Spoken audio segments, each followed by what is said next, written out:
Mateo, ika-21 kabanata. Matagumpay na pagpasok sa Jerusalem. Malapit na sa Jerusalem nang sila ay dumaan sa Bethfage, sa bundok ng mga Olibo. Inutusan ni Jesus ang dalawa sa kanyang mga alagad. Pumunta kayo sa susunod na nayon at makikita ninyo kaagad doon ang isang inahing asno na nakatali, kasama ang kanyang anak.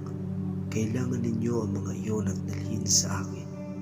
Kapag may nagtanong sa inyo, sabihin ninyo, kailangan iyon ng aming Panginoon, at ipapaubaya niya agad ang mga iyon sa inyo. Sa gayon, natupad ang sinabi ng propeta, sa lungsod ng Zion ay ipahayag ninyo, tingnan mo, ang hari mo'y dumarating. Siya'y mapagpakumbaba, masdan mo't siya'y nakasakay sa isang asno, sa isang batang asno na anak ng isang babaeng asno. Lumakad nga ang mga alagad at ginawa ang iniutos ni Jesus. Dinala nila kay Jesus ang inahing asno at ang anak nito. At isinapin sa likod ng mga ito ang kanilang balabal. Pagkatapos, sumakay dito si Jesus. Maraming naglatag ng kanilang balabal sa daan. Mayroon namang pumutol ng mga sanga ng kahoy at ito'y inilatag sa daan. Nagsisigawan ng mga taong nauuna at sumusunod sa kanya. Sigaw nila, purihin ang anak ni David! Pinagpala ang dumarating sa pangalan ng Panginoon! Purihin ang Diyos! Pagpasok ni Jesus sa Jerusalem, nagulo ang buong lungsod. Sino kaya ito? Tanong nila. Si Jesus, ang propetang taga Nazaret sa Galilea. Sagot ng karamihan. Nagalit si Jesus. Pumasok si Jesus sa templo at ipinagtabuyan niyang palabas ang mga bibili at namimili roon. Ipinagtataob niya ang mga mesa ng mga mamimilit ng salapi at ang mga upuan ng mga nagtitinda ng kalapate.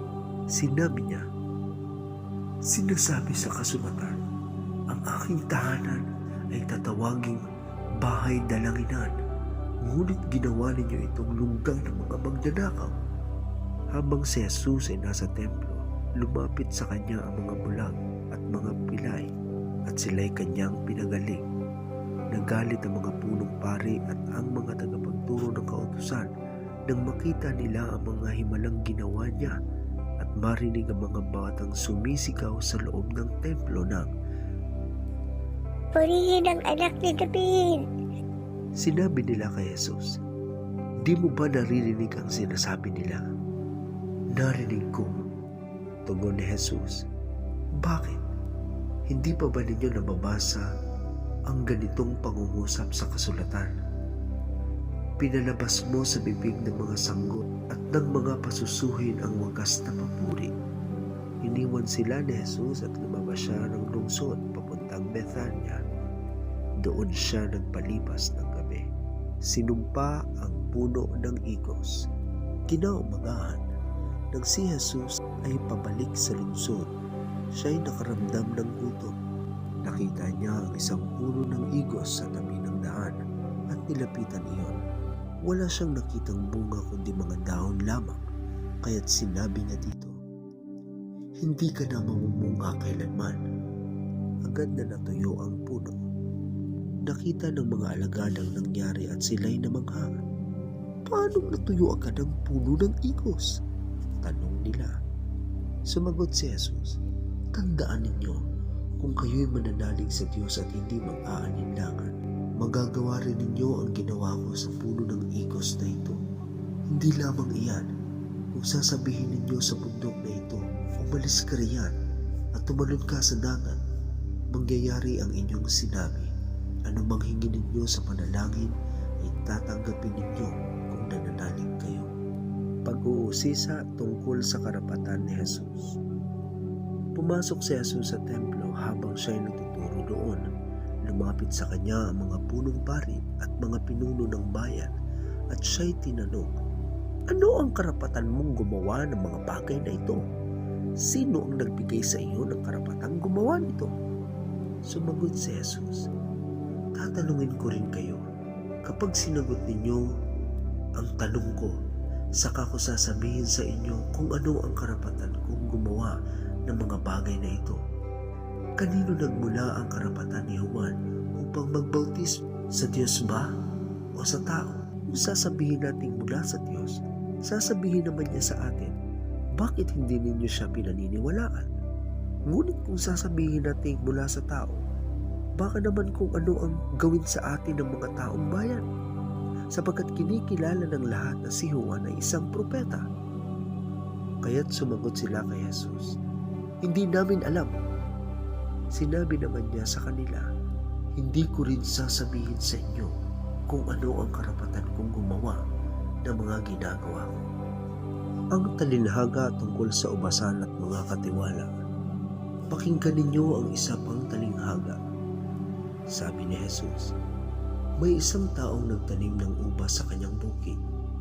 Pinakuran niya ang ubasan, nilagyan ng pisaan at tinayuan ng isang mataas na bantayan.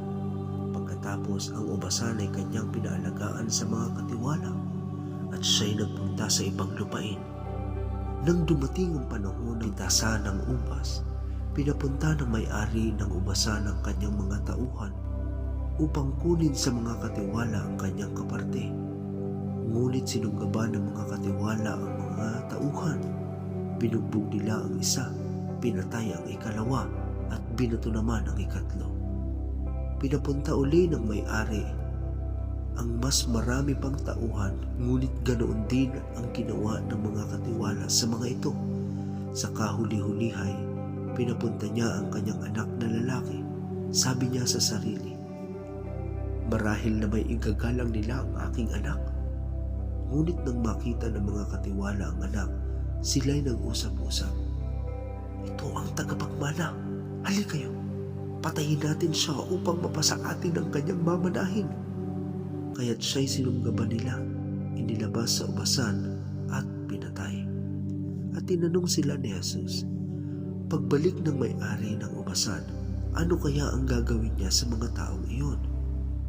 Sumagot sila, lilipulin niya ang mga masasamang iyon at paaalagaan ang ubasan sa ibang katiwala na magbibigay sa kanya ng kaparte sa panahon ng pamimitas. Nagpatuloy si Jesus, hindi pa ba ninyo nababasa ang talatang ito sa kasulatan? Ang batong itinakwil ng mga tagapagtayo ng bahay ang siyang naging batong panulukan. Ginawa ito ng Panginoon at ito'y kahangahangang pagmasdan. Kaya nga, sinasabi ko sa inyo, ang kaharian ng Diyos ay kukunin sa inyo at ibibigay sa mga taong tapat na maglilingkod sa Kanya. Ang bumagsak sa batong ito ay magkakadurog-durog at ang mabagsakan nito ay magkakaluray-luray. Narinig ng mga punong pari at ng mga Pariseo ang mga talinghaga ni Jesus at naunawaan nilang sila ang pinapatamaan niya. Siya'y dadakpin sana nila, ngunit natakot sila sa mga tao sapagkat kinikilala ng mga tao na si Jesus ay isang propeta.